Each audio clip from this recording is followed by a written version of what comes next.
ইফতারি লইয়া বইছে বুট মুড়ি পেঁয়াজু আলুর চপ বেগুনি আপেল আঙ্গুর আনার মালটা আরো যদি কিছু থাকে এই সব লইয়া বইছে।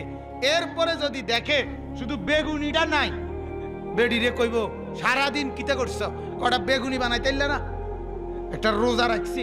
আরে বাপরে, আমার একটা রোজা রাখছে। যেতুটি আইটেম লইয়া বইছেন আমনে, এর চাইতে বালা ছিল আপনি দুইটা পরোটাই খাইতেন সকালবেলা। কথা বোঝেন নাই? লস আইয়ে তো এত বেলা আপনি পরোটাই তো খাওয়া নিয়ে আসিল বেলা।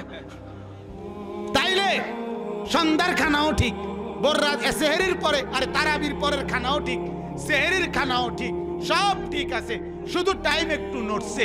নাইলে মিথ্যা, চুরি, ডাকাতি, জিনা, বেবিচার, মদ, জুয়া, অবৈধ রোজগার, ঠকানো, প্রতারণা করা সব আগের মতো। তাইলে এটা আল্লাহর মহব্বত, রাসূলের মহব্বত, এটা রোজা, এটাই রমজান।